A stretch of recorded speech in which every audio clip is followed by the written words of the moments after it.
So hello everyone. Today's speaker will be Daniel Schwalbe-Koda, and before I introduce him, I will introduce first what are the seminars.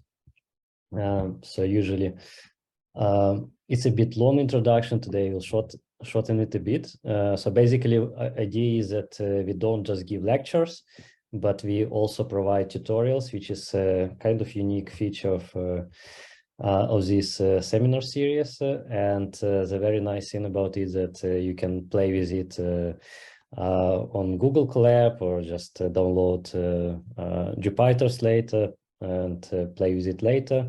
So we also have these YouTube videos which you can watch later. And if you now watch this video on YouTube, you can follow the tutorials.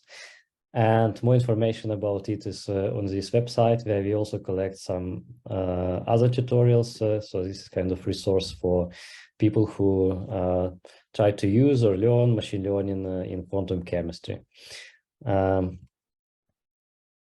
It was started from a symposia, which was held. The first one was in 2021 in Xiamen, China. It was online symposium, and hopefully the next one will be in person in Uppsala this year. So there will be more announcements later. And we had already some lineup of interesting lectures by Rifula, Max Pinheiro, who is here, by Pascal Friedrich. And today's speaker is Daniel Schwalbe-Koda. And then we also have coming talks later in April and May, which we already know about. So this is Johannes Markov and Fan Liu and Reinhard Maurer and James Gardner.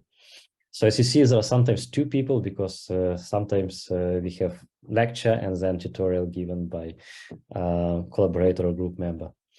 All right, I don't want to take too much time, so I will just briefly introduce our speaker. And our speaker is Daniel Schwalbe-Koda, who is a Lawrence Fellow at the Lawrence Livermore National Laboratory in California, US now, and where he leads a project for accelerating materials discovery using high-performance computing and machine learning. So he obtained his PhD in material science and engineering from MIT in 2022. And today he will talk about adversarial sampling and extrapolation trends in neural network potentials. All right, so I stop sharing my screen, and now the stage is yours. All right. Yeah, thank you very much, Pablo, for the introduction, and thanks to the organizers for inviting me to be here. So just before I begin, let me just post the link for the tutorial in the chat so we can go over it later. And start sharing the right screen, which is this one. And hopefully you can see it all right? Yeah, cool. We can see it. Okay, excellent.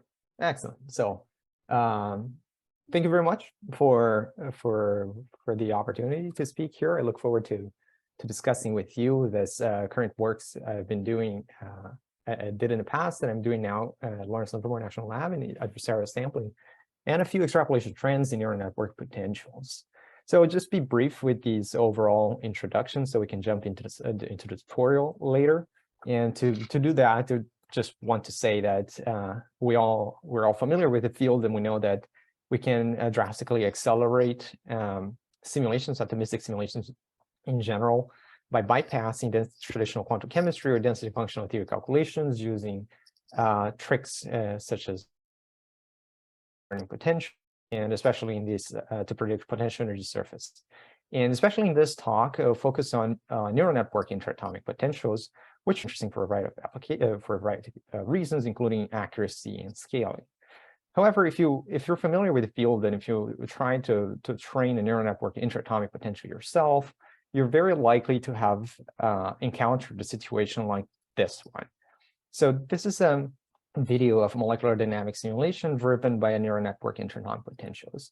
What you usually see is that in the beginning, these simulations look okay, but eventually it leads to completely unphysical configurations as your time goes by, because neural network potentials are likely to encounter points outside of its training domain. And when it finds these points outside of its training domain, it doesn't behave really well. What happens then is it leads to completely unphysical configurations, which is due to some sort of lack of robustness of these potentials. So this is completely undesirable for production simulations, and we want to avoid that as much as possible. So the question is, we want to increase the robustness of neural networks towards extrapolation and try to really go beyond the training domain in order to increase this extrapolation. So if you go to the machine learning literature, you're going to see similar cases in which similar or analogous examples happen.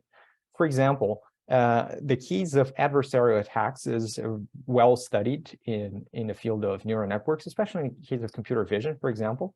And this is a case in which you take an image and you try to predict its class, given an image classifier.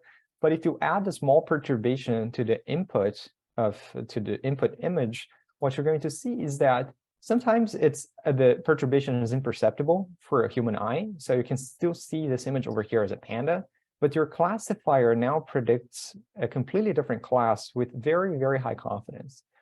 So it basically means that by making small perturbations to the inputs, we can lead to completely different outputs simply because this is an intrinsic property of these neural networks.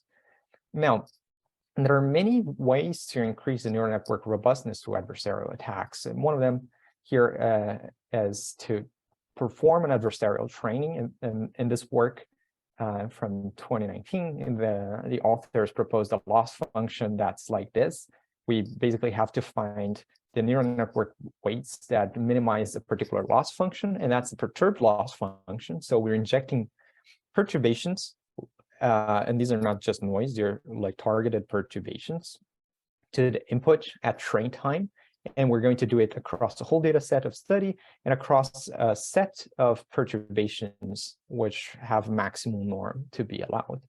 So when we do that, what happens is when we try to perturb images in an image classifier by performing this adversarial attack strategy, if we do not train neural network classifiers, these say CNNs, with the traditional with these adversarially robust strategy, you see adversarial attacks which are exactly like the ones before. You barely see the difference between the perturbed image here on the right and the original image. However, if you train your neural network classifier with this robust training strategy, what you see is that the perturbations are such that it actually converts the image into something meaningful. So in this panel here on the right, if you wanted to convert this image of a primate into the image of a dog, you can already see that the minimum perturbation that you need to apply to the image in order to confuse your neural network is semantically meaningful for us. You can see eyes here, you can perhaps visualize some sort of fur for the dogs, or some sort of ears here for the cats, and so on and so forth. Now, this is all for computer vision and all for the case of classifiers. But I was really struck by this idea that neural networks are susceptible to these small perturbations, which is quite similar to what happened in our cases when performing production MD simulations. So how do we do this for neural network potentials? Well, first we have to propose a new sort of loss function, and the loss function can be constructed using this idea of confusing neural networks as much as possible. So for the case of neural network potentials, what we usually have is we have an input geometry, say a molecular or crystalline system, and we predict a potential energy surface shown here on the right. So if I just use an ensemble of neural networks instead of just a single neural network to predict the PES, then I can predict not only the PES, but some uncertainty associated to it. Now, what I want is really sample new geometry configurations outside of the training set, which are likely to confuse the neural network as much as possible. So what we have to do in order to propose a new adversarial loss for sampling new molecular conformations is to maximize the uncertainty in such a way that this set of neural network potentials are confused. So the new objective is going to be something very similar to what we saw before in the robust training of neural network classifiers.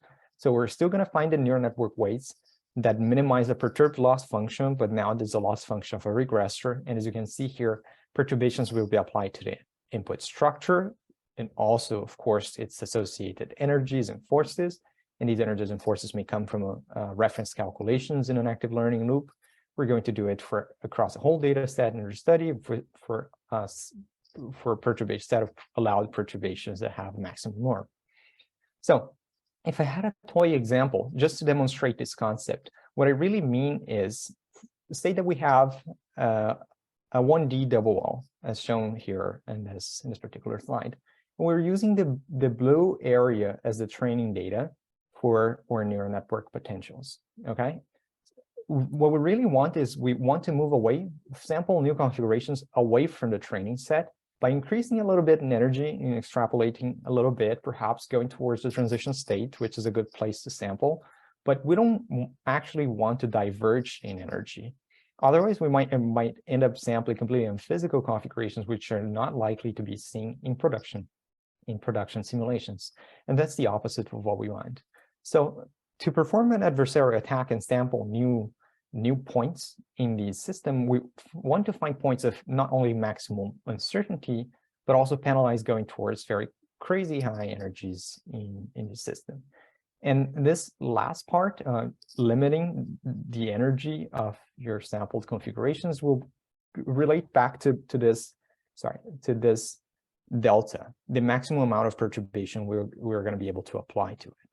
So in order to make this limitation, what we can do is we can construct some sort of, in quotes, partition function. This is not an actual partition function, of course, because it's only based on what we have available for the training set, but it's some sort of weight that we can use to understand how likely are we to sample that configuration in the final production simulations, and assumes, of course, that your training set follows some nicely sampled distribution of configurations.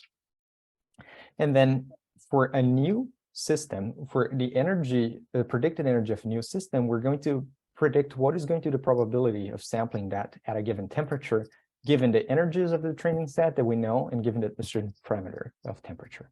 So the final adversarial loss will basically be that we're going to have to find a displacement delta into the atomic coordinates that maximizes the uncertainty, but also is weighted by this probability of sampling. In the 1D double wall case, you can see here how increasing the temperature will make it more likely to sample the transition state. But when you look at the adversarial loss, you can see that there's these bumps that make you sample this region, but prevent you from going too far away from the training set when extrapolating. And we do that kind of sampling in an active learning loop. So we basically take a database, we take a data set, and we train neural network ensembles. We sample new configurations outside of this training domain that are the most likely to confuse this neural network ensemble. We evaluate them using DFT and do this over and over until the system is well converged. So if we did it again only for a toy example, we could see a 2D double well in action and this active learning loop in action. What I'm doing here is I'm sampling just one well of the 2D double well. So the neural network, in principle, doesn't know anything about the second well, as you can see over here. The first generation doesn't know anything. But we have some sort of adversarial loss in the bottom. There's a lot of uncertainty here, and there's some balance between uncertainty and energy that drives new points away from the training set and makes it sample other regions of your configuration space, which are then evaluated and used to retrain your neural network potentials. So you can see that the neural network potential starts to predict better and better these 2D double well and samples the configuration space in regions that maximally inform the next generation of neural network potentials. As you can see, by the 7th generation, with the minimum amount of points that we sample, we already predicted 2D double well with reasonable accuracy. Now, knowing that this can be done for these toy examples, we can also start to think on how to apply that for molecular systems. So if you wanted to see how it's like to adversarially sample a new configuration for a molecular system, you can see it being performed here for an ammonia molecule. So if you didn't see, what happened is really we displaced the nitrogen and compressed these two bonds, or three bonds actually, with some distortion of the angle to sample a configuration that was outside of the training set. You can see in these curves over here that adversarial loss went up, the uncertainty in energies and forces went up, and the predicted energies went even down below the ground state energy, indicating that we really found a point that was outside of the training domain, and the neural network was unable to predict its energy. In this particular case, we just used simple 5 Schneck models to predict energies and forces of these ammonia molecules.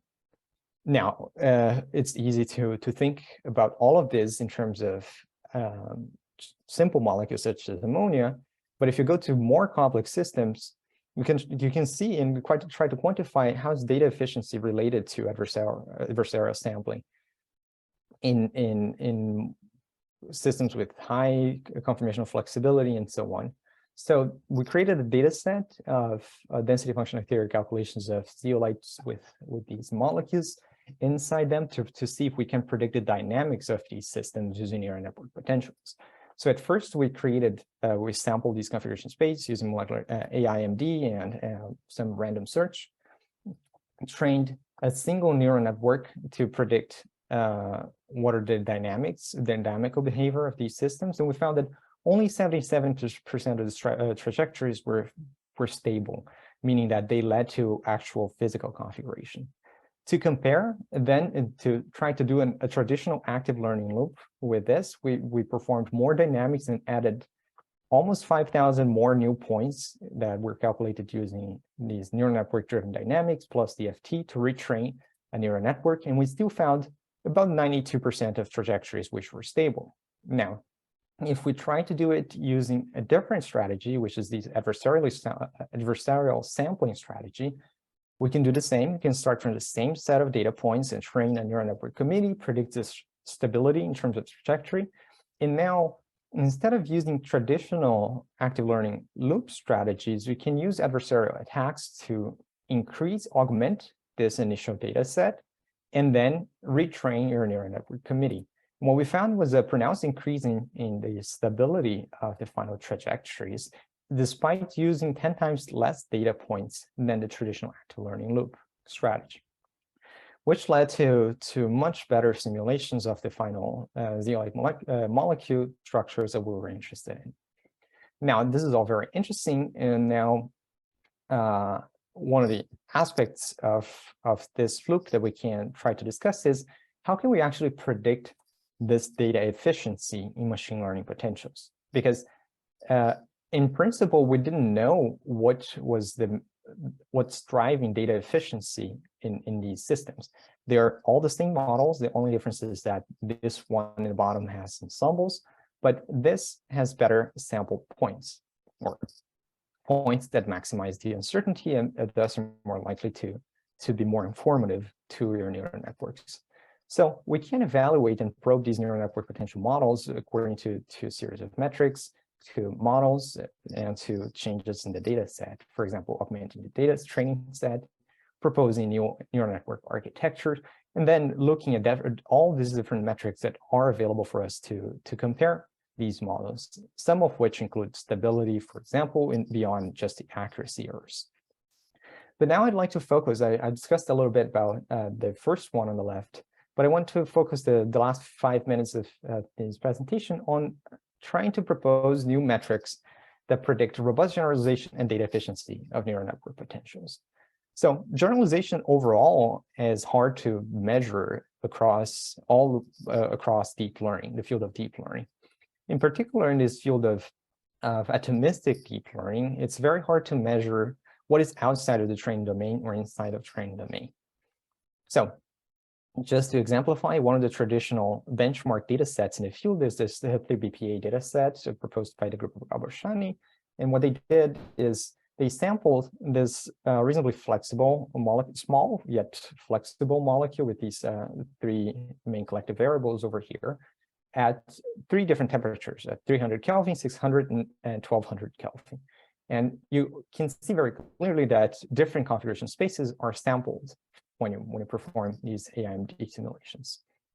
Now, the benchmark is you can train your machine learning model to the configurations sampled at 300 Kelvin, and then test them against configurations sampled at 600 and 1200 Kelvin. And then you compare what are the errors in your predictions in terms of energies and forces, which is a very nice extrapolation test to try to understand. However, when we take these numbers from these tables as reported in the literature and plot them against the temperature and also the error that we see here, for example, on the y-axis for the forces, what we're going to see is that there's a particular slope over here in terms of how does the error degrade as we increase the temperature of the sampling. And we can plot this against the error at 300 Kelvin.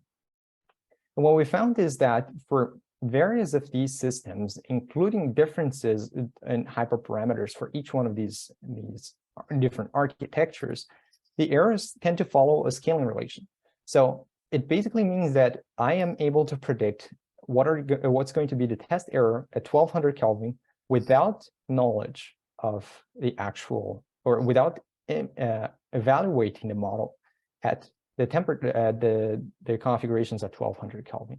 So because there's this scaling relation, all that matters for me to make that prediction is really look at the test error at 300 Kelvin, which is a very interesting phenomenon.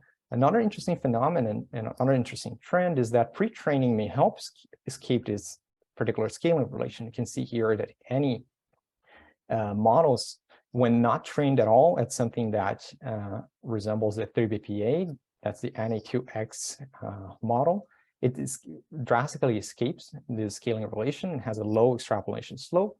If you fine-tune it into the 3BPA data set, you lower the error, but you also go closer to the scaling relation, which is a very interesting point.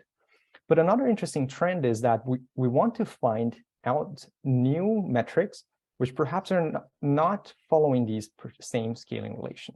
So if you look at NIQUIP and you train, which is a great model and it's a very popular one as well, and you train it to these 3BPA data set at 300 Kelvin, you can see that different ways of training them, and here each one of these curves represents a different training run with different parameters that involve, for example, which optimizer you're using, if you're using rescaling or not rescaling. You can plot what is going to be the loss landscape of your models with respect to small variations of the weights. So if you move away from this, from the 0 point, you're basically perturbing the weights of your neural networks in order to find out how good is the optimization landscape during the training of these neural networks.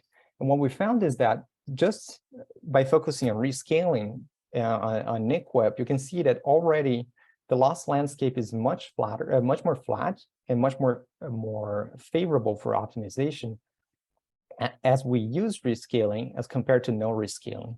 And even if we compare what is going to be the accuracy of these 3 systems, one of which doesn't use rescaling, and 2 of which use rescaling at the high data regime, these accuracies are similar, but their loss landscapes are very different. And that gives us an insight on how much extrapolation or robust generalization can we predict from that.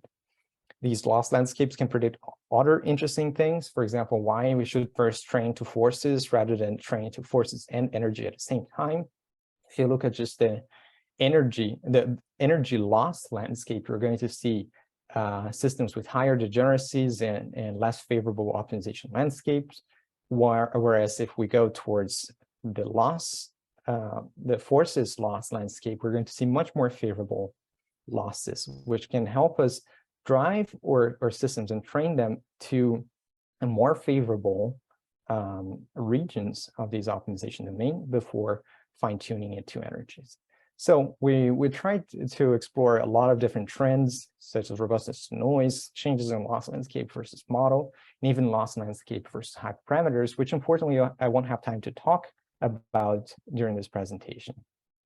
But that gives us a very interesting insights on how what new kinds of information can we bring to the table in order to evaluate neural network interatomic potentials, and especially in terms of robust generalization and extrapolation trends. So with that, I'll be happy to go to the tutorial, which you can access over here and in the link of the chat.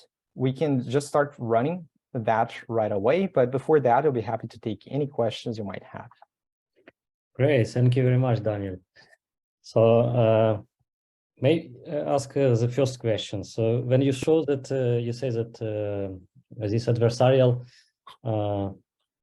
strategy helps to get more stable trajectories, which is quite impressive. The question is, they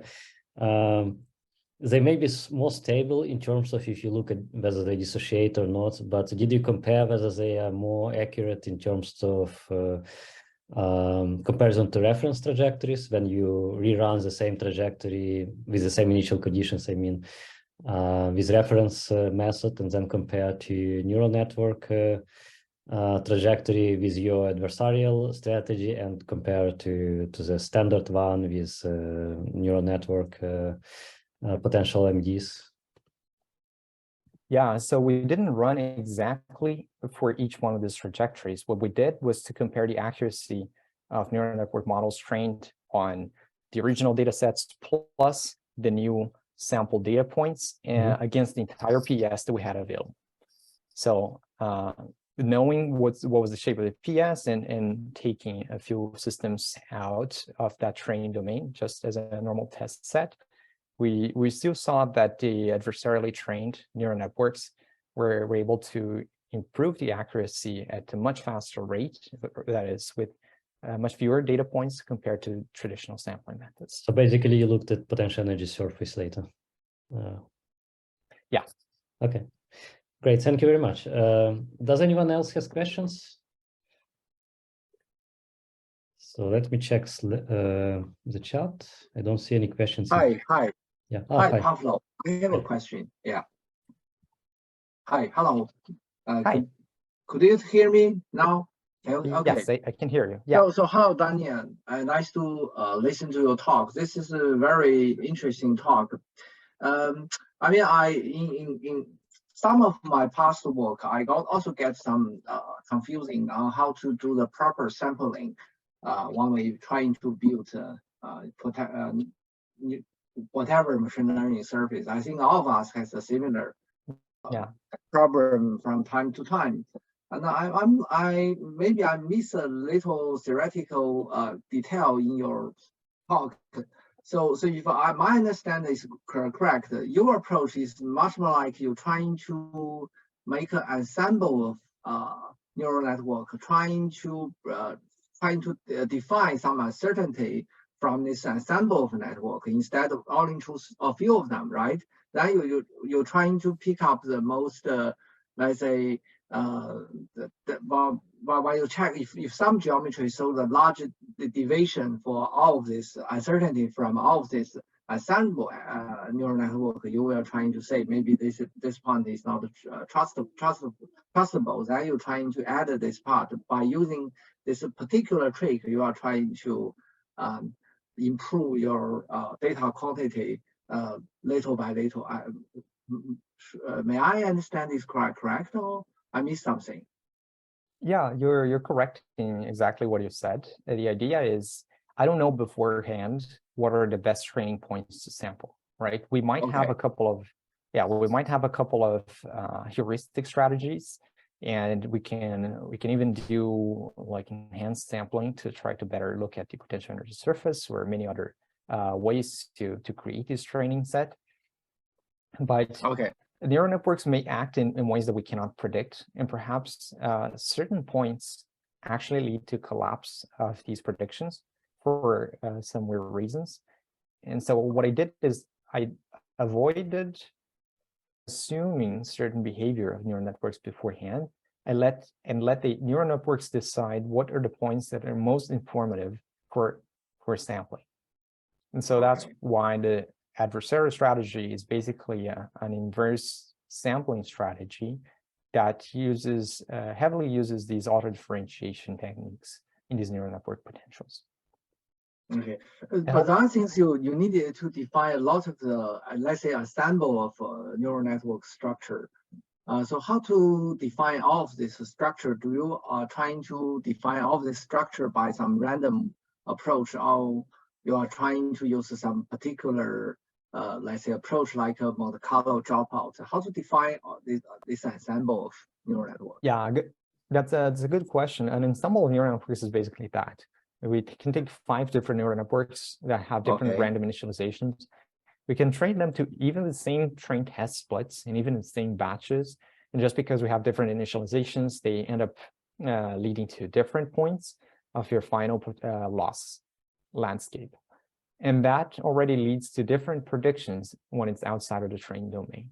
So the trick, and the interesting part of the ensemble is that it's a very robust way of predicting some epistemic uncertainty when that happens when you're extrapolating the extrapolative regime for neural networks. But one of the reasons why ensemble is interesting is because first, it's very simple to implement. I don't have to do other kinds of loss functions, and I can just train neural networks just like as we normally do. But and it's pretty robust, pretty well known. But third, we can make it fully differentiable, right? So I can go and predict what is going to be the uncertainty, and the uncertainty is differentiable because it's a variance of, say, the prediction of the forces. And that's why I use that final value to backpropagate the information of uncertainty with respect to the input coordinates, which is one of the things I will show here in the tutorial. Okay, but by the way, how many network structure you needed to include while trying to go to this ensemble approach? How many network at least you should include? Yeah, in this case, I used this US5 for 5 Schnet models for this example over here. Okay, thank you for the answer. Yeah, okay. Yeah, it's typically known that a larger number of neural networks for the ensemble will make your predictions a bit better because you're going to have better statistics. But even as few as 5 already helped here in this case. Okay, thank you very much. Yeah, thank you. Awesome. All right, any more questions?